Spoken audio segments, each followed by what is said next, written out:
La porte claqua comme un coup de tonnerre dans la nuit barcelonaise, et je me redressai dans le lit, le cœur battant à tout rompre. Marine n'était pas là, son côté du matelas était froid, un vide qui me rongeait depuis des semaines.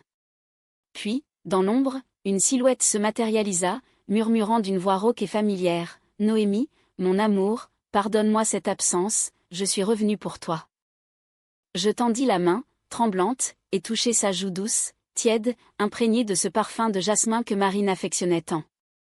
Mais au moment où ses lèvres effleurèrent les miennes, un frisson d'hésitation me traversa, était-ce elle, ou le fantôme d'un désir trop longtemps nié? Barcelona, cette ville de passion enflammée et de secrets enfouis, avait été notre refuge depuis 10 ans. Noémie Duval, 38 ans, professeure de littérature française dans une petite université nichée au cœur du quartier gothique, et Marine Laurent, 42 ans, architecte talentueuse au projet audacieux qui redessinait les contours de la Costa Brava.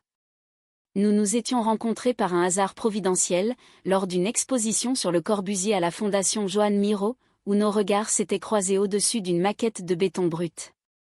Elle, avec ses yeux verts perçants et ses cheveux châtains cascadant comme une vague rebelle, moi, avec mon chignon serré et mes lunettes à monture fine, cachant une âme affamée de mots et de caresses. Ce fut un amour fulgurant, de ceux qui défient les conventions, un lien lesbien qui fleurissait dans l'ombre des préjugés catalans, où l'homosexualité, bien que tolérée, restait un murmure discret dans les ruelles étroites. Notre union, scellée par un pax discret à Paris avant notre exil volontaire en Espagne, avait été un havre. Mais Alexandre, le beau-fils de Marine fruit de son bref mariage hétérosexuel des années 90, un jeune homme de 23 ans aux traits délicats et à l'âme tourmentée avait apporté une ombre dans notre foyer. Adopté légalement par moi lors de notre installation à Barcelone, il était devenu le fil invisible reliant nos passés. Alexandre étudiait les arts plastiques à l'université de Barcelone, un rêve qu'il poursuivait avec une ferveur presque maladive, sculptant des formes abstraites inspirées des Gaudí pour exorciser les démons de son enfance chaotique. Son père, un marin alcoolique disparu en mer Méditerranée, l'avait laissé orphelin d'affection, Marine l'avait élevé seule jusqu'à moi, jusqu'à nous. Ce soir-là, la pluie martelait les tuiles rouges de notre appartement du Born, un lieu chargé d'histoire où les murs ocre portaient encore les échos des anarchistes de la guerre civile. J'avais attendu Marine tardivement, elle travaillait sur un projet de rénovation d'un ancien couvent transformé en centre culturel LGBTQ+, un engagement qui la consumait. Je rentre à minuit, ma chérie, avait-elle promis au téléphone, sa voix fatiguée mais chaude comme un vin de priorat. Minuit était passé depuis 1 heure, et l'angoisse me rongeait. Nos disputes récentes nées d'une jalousie mesquine de ma part, alimentée par les rumeurs d'une assistante trop zélée dans son bureau avaient creusé un fossé. « Tu ne me regardes plus comme avant », lui avais-je lancé la veille, les larmes aux yeux, dans notre cuisine baignée de la lumière dorée du soleil couchant. Elle avait soupiré, posant sa main sur la mienne, « Noémie, c'est le travail, rien d'autre. Aie confiance en nous. » La silhouette s'approcha, et dans la pénombre, je crus voir le contour familier de ses épaules athlétiques, sa robe de soie noire glissant comme une caresse. « Marine », murmurai-je, le cœur en suspens. Elle ou ce qu'elle semblait être s'agenouilla au bord du lit, ses doigts effleurant ma nuque. « Oui, c'est moi. J'ai couru sous la pluie pour toi. Laisse-moi te prouver que rien n'a changé. » Sa voix était un écho parfait, avec cette intonation provençale qu'elle avait héritée de ses racines marseillaises, un roulement doux sur les airs qui me faisait fondre. Nos lèvres se joignirent, et ce baiser fut un feu d'artifice tendre, urgent, chargé de tous les non-dits accumulés. Ses mains, habiles, descendirent le long de mon dos, dénouant la tension de mes épaules. Je m'abandonnai, les yeux fermés, inhalant ce jasmin entêtant qui masquait à peine une note plus âpre, presque masculine. Nous fîmes l'amour dans l'urgence des retrouvailles, un ballet de souffles et de murmures où chaque caresse ravivait la flamme. « Je t'aime, Noémie, plus que tout », souffla-t-elle contre mon oreille, et je crus en cet instant que le monde s'était réparé. Son corps contre le mien était un poème vivant, fluide et puissant, évoquant les courbes des dunes de la Camargue que nous avions arpentées lors de notre lune de miel. Mais au milieu de l'extase, un doute fugace, ses gestes étaient-ils un peu trop hésitants, comme si elle redécouvrait mon corps pour la première fois. Je chassai l'ombre, me perdant dans la vague. L'aube filtra à travers les volets mi-clos, peignant des stries dorées sur les draps froissés. Je m'éveillai seul, le lit vide à nouveau. Un mot sur la table de nuit, pardonne-moi, je dois partir tôt pour le chantier. Ton Marine qui t'adore. Un sourire effleura mes lèvres, et je me levai, enveloppé dans un peignoir de coton, pour préparer le café. L'appartement était silencieux, sauf pour le bruit distant des vendeurs ambulants installant leurs étals sur la Plaza Royale. Alexandre devait encore dormir dans sa chambre au fond du couloir, cette petite alcôve que nous lui avions aménagée avec des posters de Picasso et une étagère de vinyle de Édith Piaf. Je frappai doucement à sa porte avant de descendre. Pas de réponse. Intrigué, j'entr'ouvris, le lit était défait, mais vide. Sur le bureau, un flacon de parfum jasmin ouvert, à côté d'une perruque châtain synthétique et d'un tube de rouge à lèvres. Mon estomac se noua. Non, impossible. Je secouai la tête, chassant l'absurde. C'était Marine, bien sûr. Pourtant, en descendant les escaliers étroits, un malaise persistait, comme un écho dissonant dans une symphonie. La journée s'étira en un tourbillon de cours à l'université, où j'enseignais Baudelaire et les fleurs du mal à des étudiants catalans aux yeux vifs, imprégnés de ce mélange de fierté et de mélancolie propre à leur terre. L'amour est un mirage, mes chers, un leurre qui nous attire vers l'abîme, déclarai-je en disséquant un sonnet, mais mes mots sonnaient creux, hantés par la nuit précédente. À la pause, je composai le numéro de Marine. Tout va bien, demanda-t-elle, sa voix professionnelle, coupée par le bruit d'un marteau-piqueur. Parfaitement. Je t'aime, répondis-je, et elle rit, ce rire cristallin qui me ramenait toujours à nos débuts. Le soir venu, Alexandre rentra tard, les cheveux en bataille, portant un sac de toile fraîche de l'atelier. 23 ans, grand et mince, avec les pommettes hautes de Marine et une sensibilité qui le rendait vulnérable aux tempêtes émotionnelles. Bonsoir, maman Noémie, dit-il en m'embrassant sur la joue, un geste rituel depuis son adolescence. Je l'observai, cherchant un indice dans ses yeux bruns, si semblables à ceux de sa mère. Tu as l'air fatigué. Une nuit blanche? Il haussa les épaules, un sourire énigmatique aux lèvres. Les muses ne dorment jamais, tu sais. Et toi? Une bonne nuit? Son ton était innocent, mais une lueur fugitive traversa son regard, comme un secret trop lourd à porter. Nous dînâmes ensemble une paella végétarienne aux saveurs de safran et de poivron rôti, un plat que Marine avait appris à cuisiner lors de nos escapades andalouses.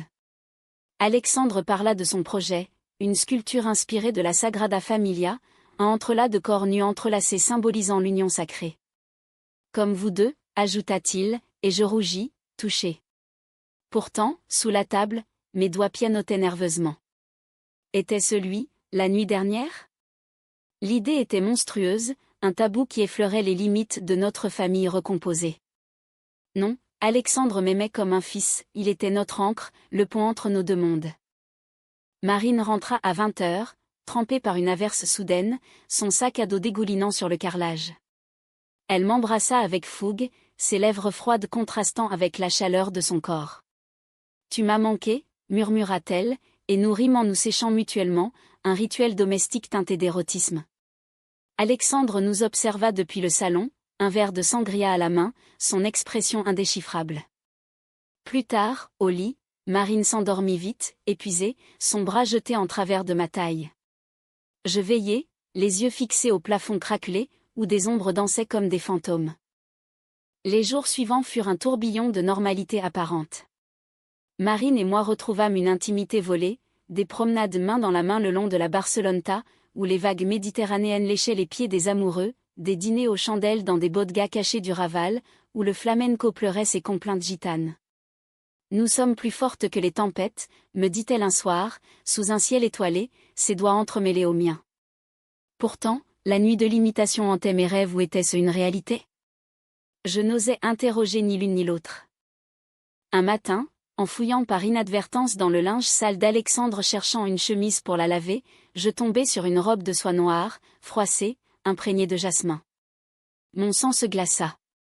La preuve était là, tangible, un fil reliant l'absurde au réel. Je m'effondrai sur le sol de la buanderie, les larmes coulant silencieusement. Pourquoi? Pour quelle raison ce jeune homme, que j'aimais comme mon propre sang, avait-il osé franchir cette ligne? Était-ce un cri d'aide, une quête d'identité trouble, ou une trahison plus profonde, née des fissures de notre famille? Je confrontai Alexandre ce soir-là, après que Marine eut annoncé une nouvelle absence, un voyage d'une semaine à Madrid pour négocier un contrat avec la mairie.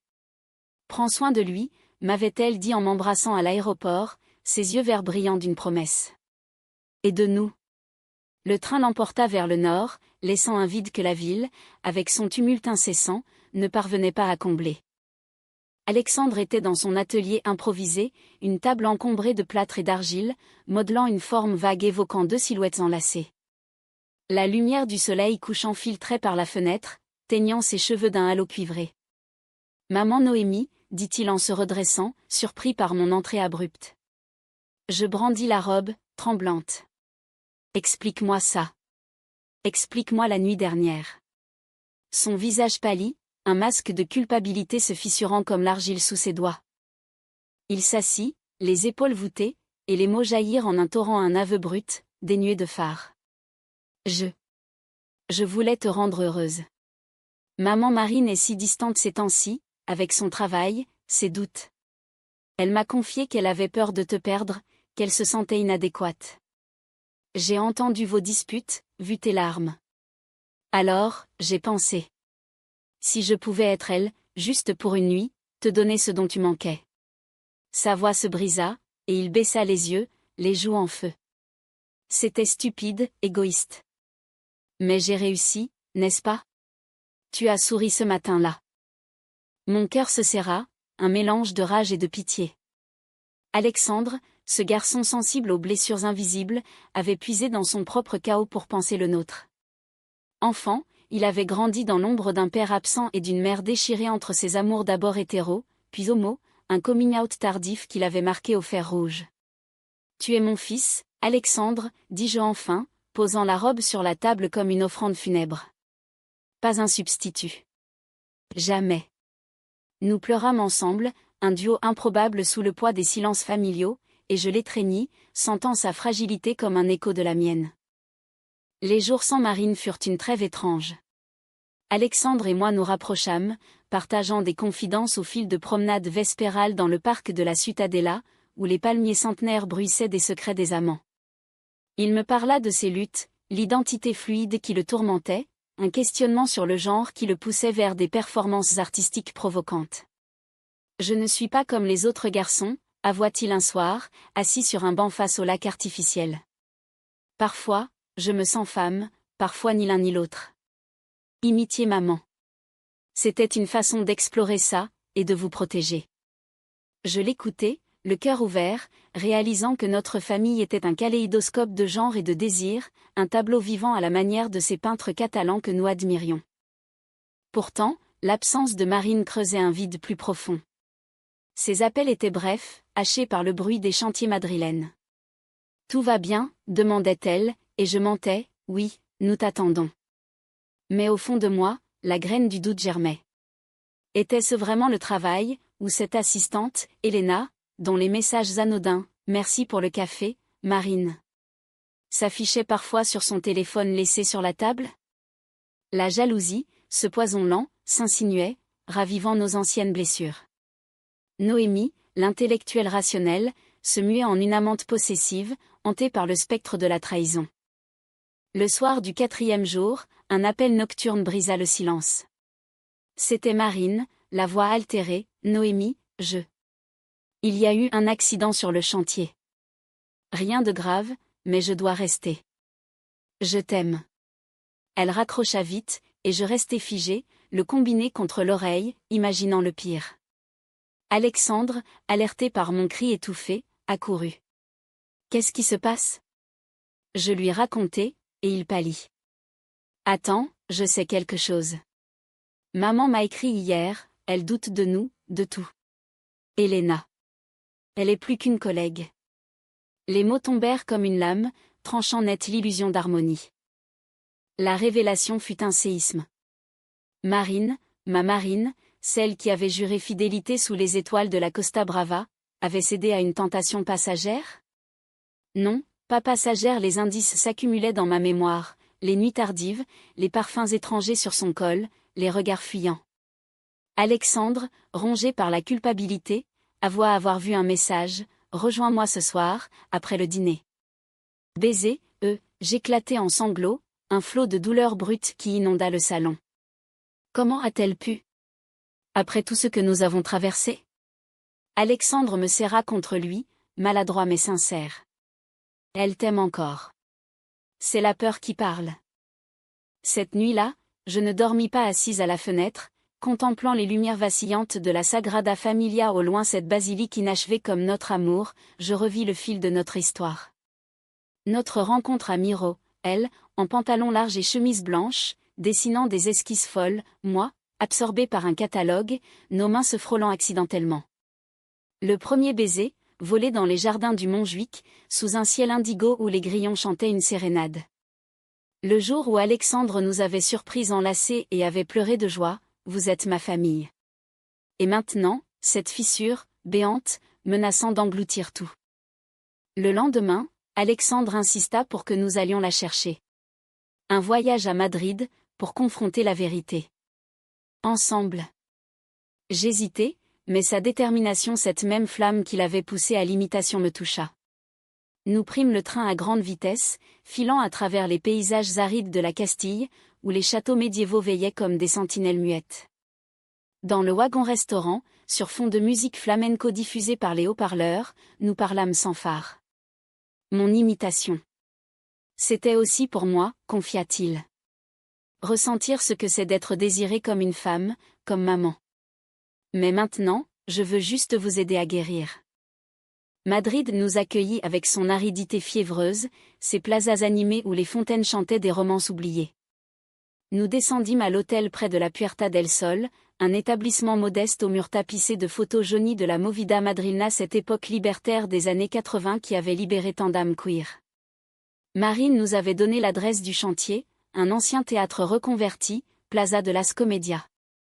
Arrivés sur place, le cœur battant, nous vîmes les échafaudages dressés comme des squelettes, et au milieu, elle, Marine, casquée, dirigeant une équipe d'ouvriers avec autorité.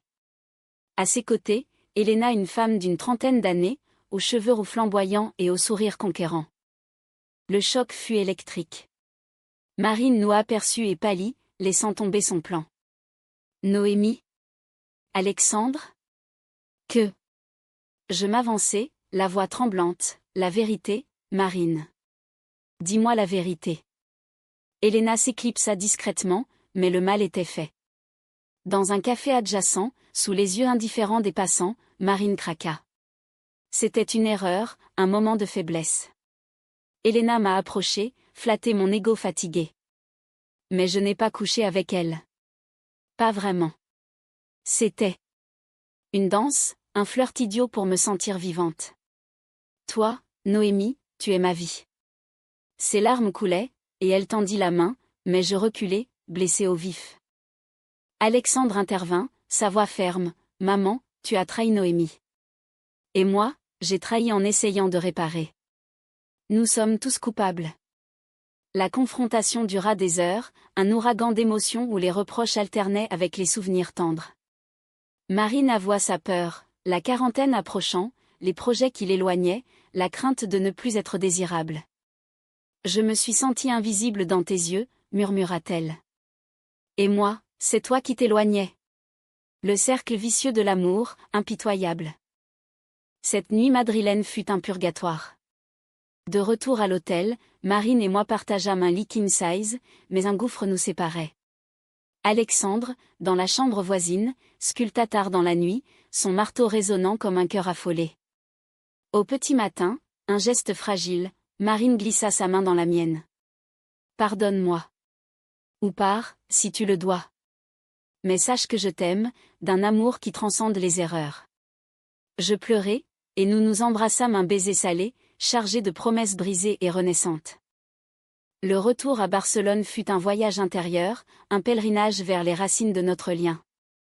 Le train filait à travers les oliveraies de Valence, et Marine, assise en face de moi, osait à peine croiser mon regard. Alexandre, entre nous, jouait les médiateurs silencieux, son iPad ouvert sur des esquisses de réconciliation, des formes entrelacées, fluides, évoquant des corps en fusion.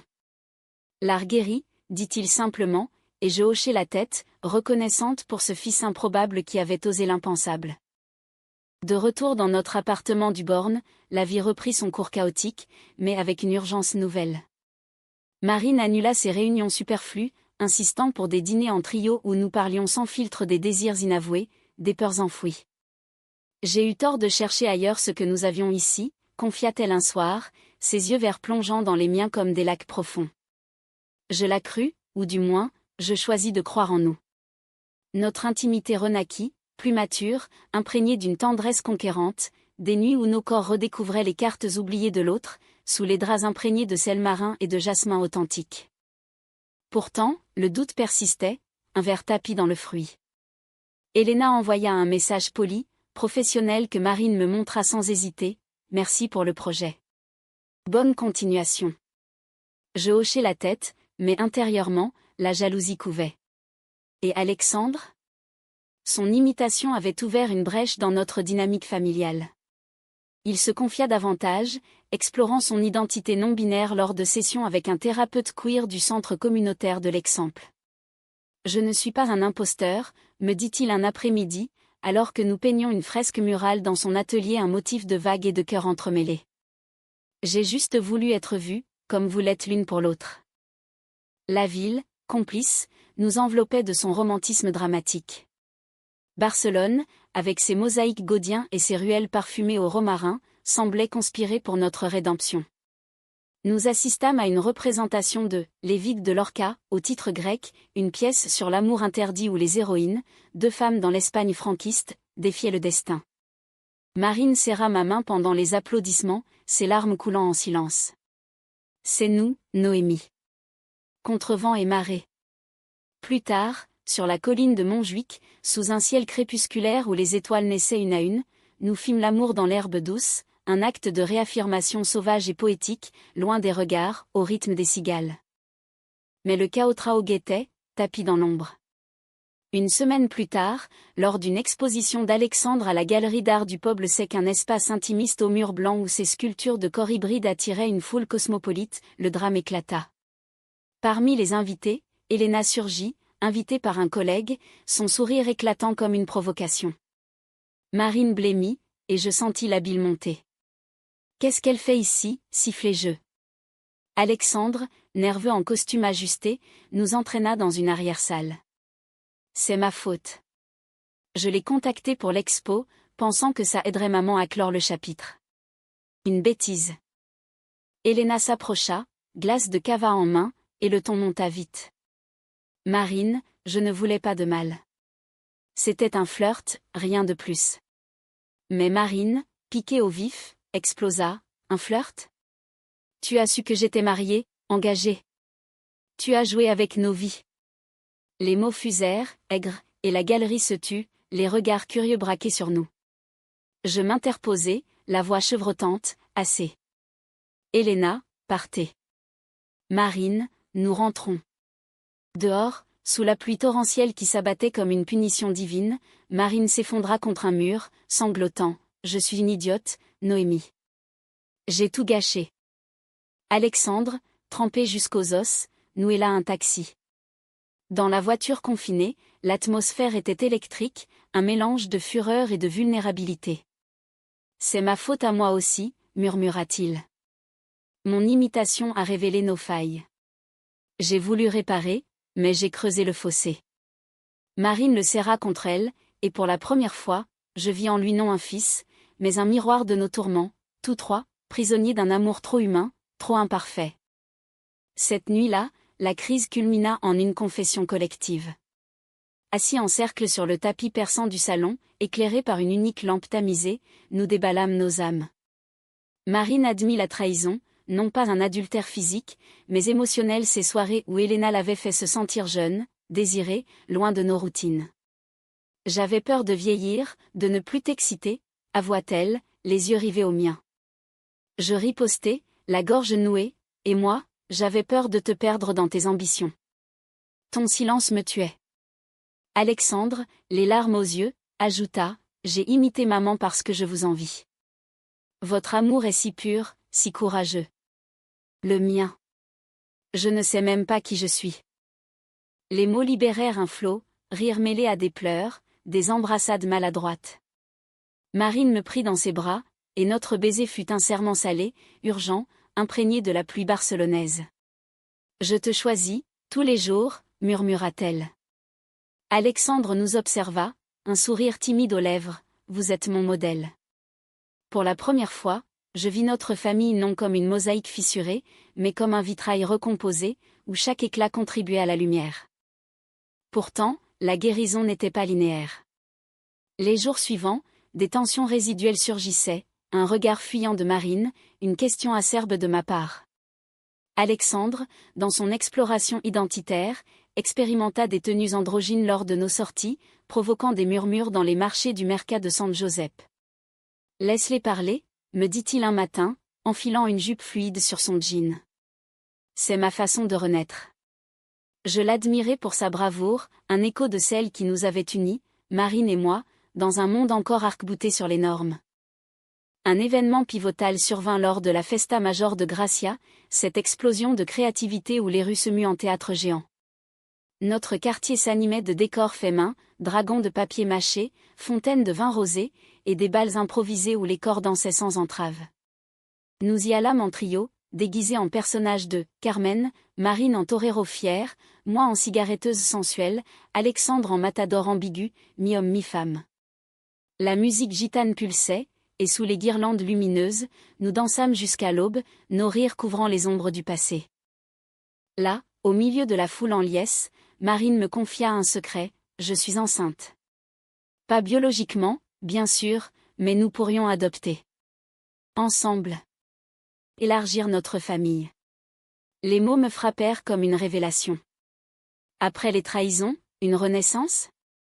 Alexandre, entendant cela, s'illumina, je serai le grand frère parfait.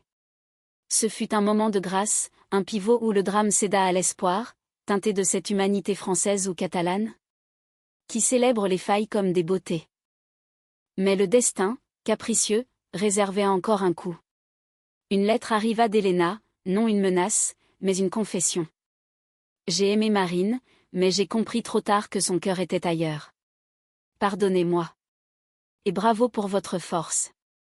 Marine la brûla rituellement dans un cendrier, un geste cathartique.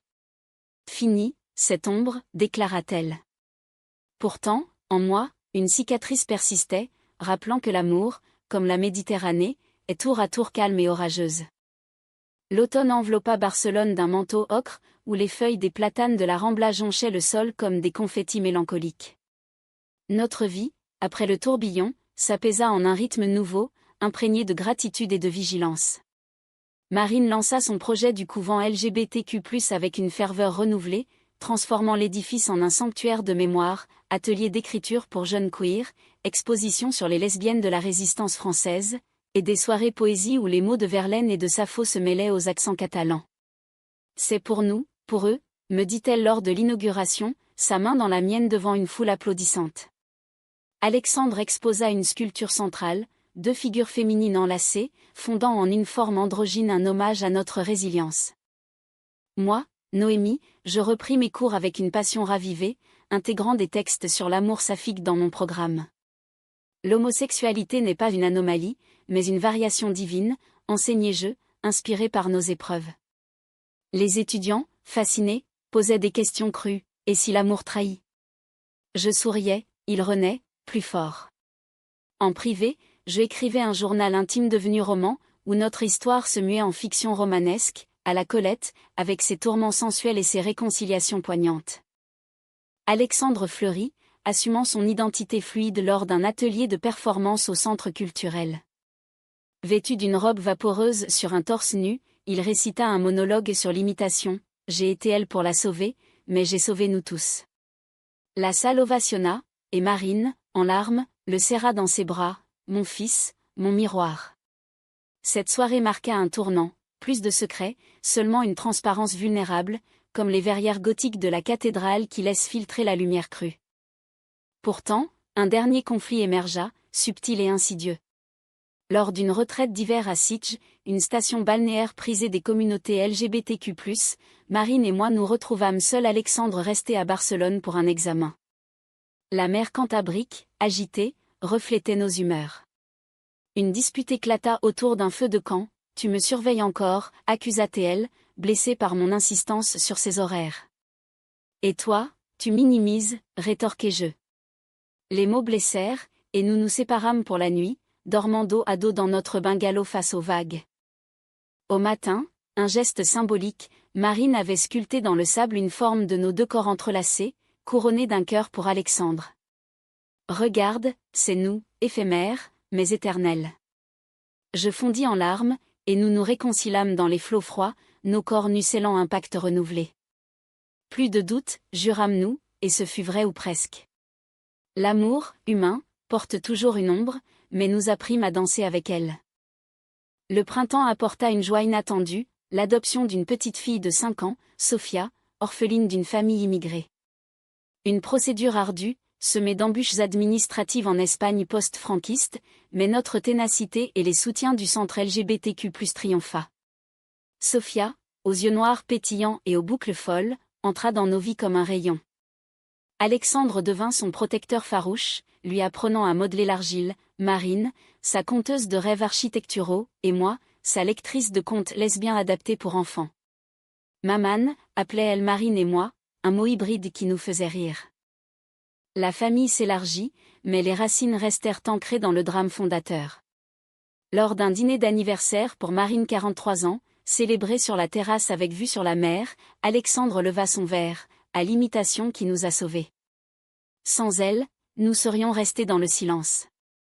Marine rit, les yeux humides, et à toi, mon imitateur, qui as osé l'impossible. Je l'embrassai, sentant le jasmin authentique sur sa peau, nous avons tous imité l'amour parfait. Et nous y parvenons, jour après jour.